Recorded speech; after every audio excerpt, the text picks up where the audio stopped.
Well, hello everyone. Oh my gosh, today is so exciting.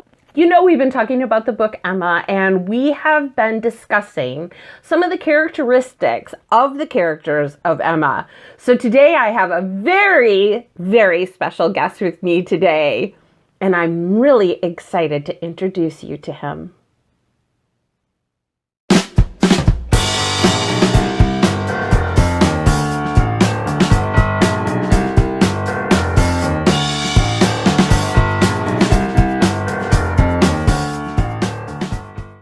Okay, as I said, I do have a very, very special guest with me today. However, he does not want to be filmed, so unfortunately, you will not be able to see him. He has requested not to be filmed, and I'm actually going to ask him about that here. I'll be with you in a minute. And so we are going to meet Emma's father, Mr. Woodhouse. It is so nice to have you here today, Mr. Woodhouse. How are you? I'm not so sure. I like the cool breeze where you are, so close to the lake. You could catch your death living so close to the lake like this. It worries me so. Thank you, sir, for your thoughtful concern. However, I really enjoy living close to the lake because Mr. Perry would not recommend it. He thinks it too damp and cold. You really could die. Mothers die, you know, and you are a mother who lives so close to the damp, cold wind of Lake Michigan. Mr. Perry would not approve of this at all. Well, I'm sorry to hear that. Well, let's move on, shall we?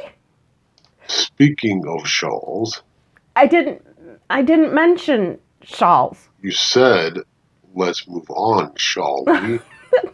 No, Mr. Woodhouse. I said let's move on, shall we? Well, regardless of what you said, you will catch your death if you don't put on a shawl. I really I'm don't. catching my own death just looking at you shivering so cold. I'm really not that cold. Here, put this on. I'd hate to see you get sick. Mr. Perry is so far away and he would not be able to help. I have my own doctor. She's just a few blocks down the road. You have a woman doctor? Oh no, my dear, that won't do. Mr. Perry is a fine doctor and he can help you with your cold. I don't have a cold, and my doctor is perfectly fine. Mr. Perry is the finest doctor around Highbury. And while you may not have a cold now, you will if you don't put on this shawl. Please put it on, dear. Okay. I need to put the shawl on.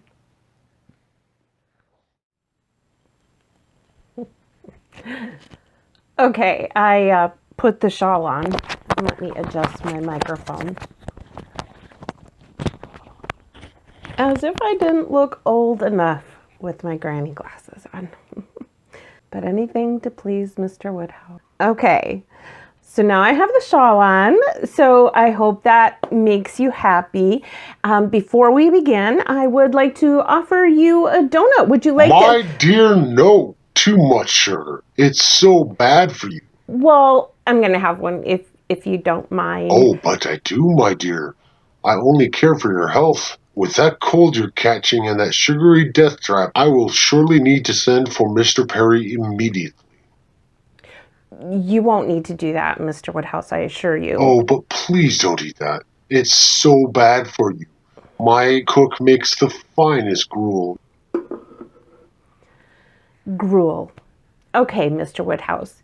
For those in my audience who don't know what gruel is, would you please mind telling us what is gruel? It's a wholesome, healthy dish consisting of cooked oats and milk sweetened with fruits. Very healthy, dear. Much healthier than that slab of death on that nice china dish. Okay, let's move on from the donut and gruel, which sounds gruesome. Now, you don't want to be on camera. Can I ask why that is, sir? Those newfangled contraptions can capture your death. You don't know what can happen to you when you look into it. I'm looking into it and I'm Oh, fine. yes, right now you're fine. Who knows what will become of all of you staring so long and so hard into those things? Oh, I do worry about your generation. What, Mr. Woodhouse? Well, I don't want to seem unkind, but no one seems to care about anyone in your generation. No one comes to visit you, do they? No. And no one comes for tea in the afternoon? A lot of people work. Yes, work, work, work, work. They work too hard, and it will kill them before they are old, and they will never know the pleasure of rest. That could be true. Oh, my dear, but it is true. And no one seems to talk to anyone in your world. You all seem so consumed by whatever is so important on those rectangular gadgets. I can only imagine what Mr. Perry would say about their necks always looking down. Oh, how it concerns It me is so. true that we do spend too much time on our phones. Phones? What are phones? Well, well, it's a way to talk to someone when you can't see them. When you can't see them, how awful that must be not to be able to see someone you love and want to talk to. I miss my Isabella so much in London. I fear the worst for her and her children in that filthy air. There are many people who live in London and they are healthy. Oh, I doubt that. Mr. Perry would disagree with you as well. He tells me all the time how the air is so poor in London. Poor Isabella. I wish she would come back to live with us.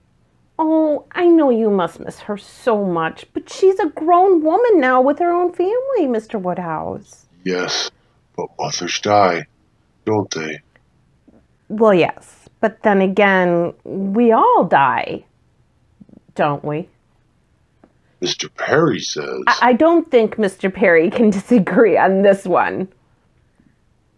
Now, let's talk about. Miss Taylor? Oh, how I miss her so much. She does need to come back and live with us. Well, again, sir, she was no longer needed, and. No longer needed. She will always be needed in the Woodhouse family. We are lost without her. But now we have sweet Harriet to fill a bit of that void. And Emma is doing such a fine job helping with her charades. How does that charade go again? Kitty, a fair but frozen I mind. I don't know that charade. Oh, that's a shame. I can't remember it. Maybe Mr. Perry knows it, and he can remind me. I really must be on my way now, dear. You were very lucky to get me to come so far. Oh, I know. I usually only make 3 turns of the grounds, you know. I do. I do hate being away for long. I know. Well, my dear, thank you for inviting me. And please don't eat that death donut. Goodbye, my dear. Well, thank you for visiting me, Mr. Woodhouse. Goodbye. Okay, so that was Mr. Woodhouse. I'm